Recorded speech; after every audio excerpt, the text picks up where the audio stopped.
Okay, today I'm going to show you how to set a coyote trap. First thing you want to do is drive your stake in the ground, your disposable stake, attached to your trap, set your trap, and I always like to stay as scent free as possible, so always have on some gloves or just try not to touch the trap with bare skin.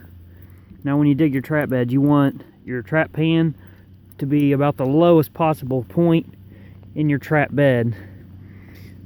And the way I always like to do it is set my trap in the ground with the dog towards the dog, which is the little release pin. Another thing, always make sure your trap pan sets as flush as possible. You don't want one high, you don't want one low, because that'll give you toe catches, and you don't want toe catches, you want an entire foot catch. Now after you get your trap bed dug the right way, what I like to do is bed my trap in buckwheat hulls, which is something that won't freeze in these cold temperatures. I always bed mine pretty good. You can buy them online, you can buy them at trapping places around. Another thing I like to do with mine is I always put wax paper on my pans. That way, if we have consecutive days of rain, it's not really going to affect it too much. It's going to keep it from freezing up to eliminate misses.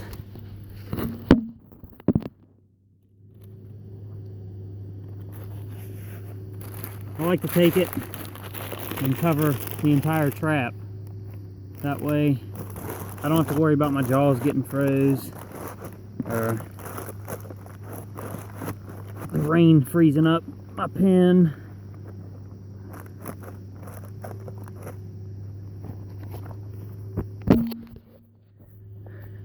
Now there's what it looks like so far.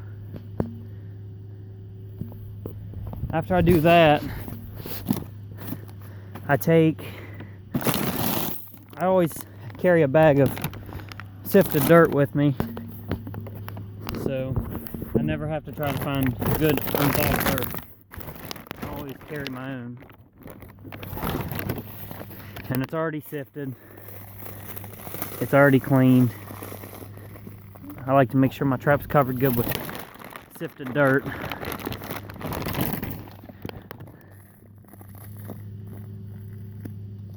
I mean, it doesn't have to be perfect, but just make sure you get the trap to pretty much all of it covered up. I mean, it's going to be a good set either way. Now after I do that, I like to find some grass to cover it over that it blends in with the grass around. So I always like to make sure I make it look as natural as possible so that nothing knows I've been here.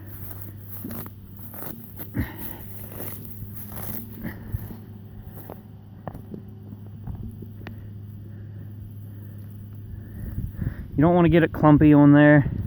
You just want to make sure it's all covered up and it looks natural. You don't want to see any of the trap.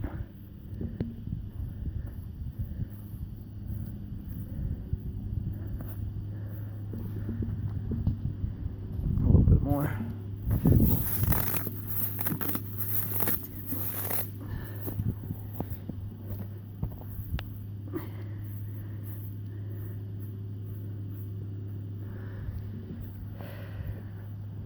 There's pretty much a basic bed for the coyote trap. After you get your trap set in the ground, covered over, concealed, I always like to look for something that's going to catch a coyote's eye, like this pile of rocks. I mean, if you have a coyote coming through this field, it's obviously going to catch these rocks are going to catch its eye. So it's going to want to come look at it and see what it is. I mean, same way this way. It's going to want to stop and look. I always take and dig me a little bit of a bait hole underneath of the rock.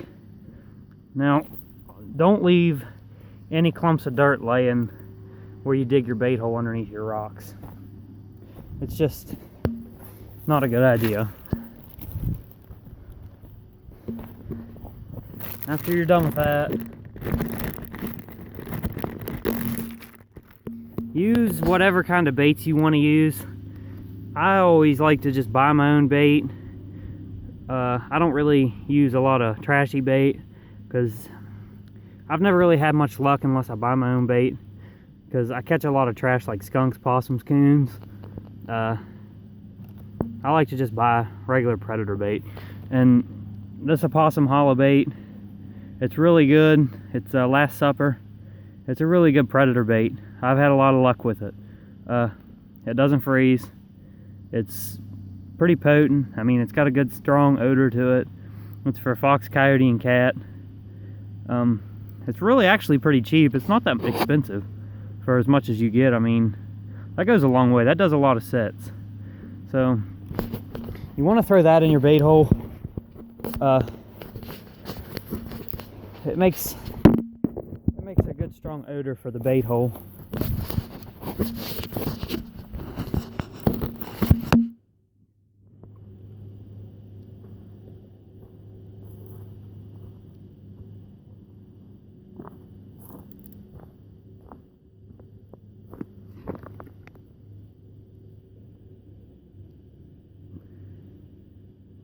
See, when I do mine, I only put just a dab of bait in them, because the coyote has a really strong sense of smell.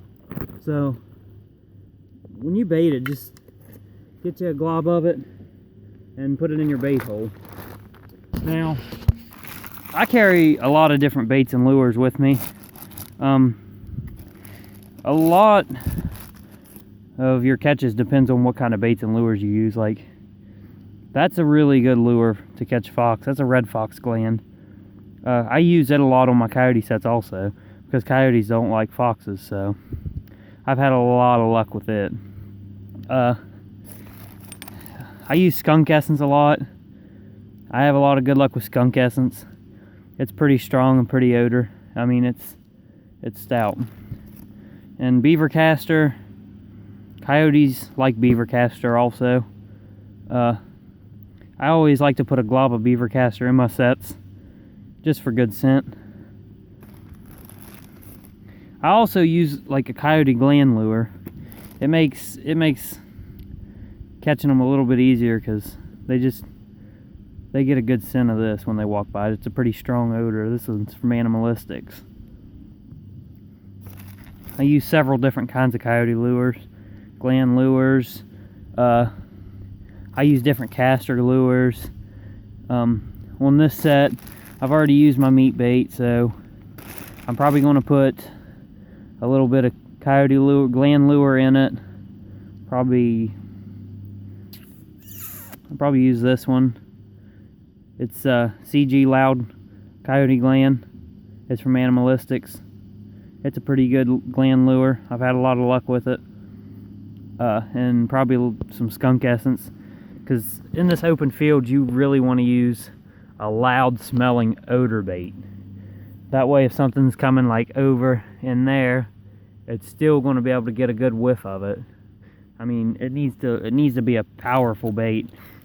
Like if you set on fence lines, you won't need as strong of a bait, but you still need a good scent. So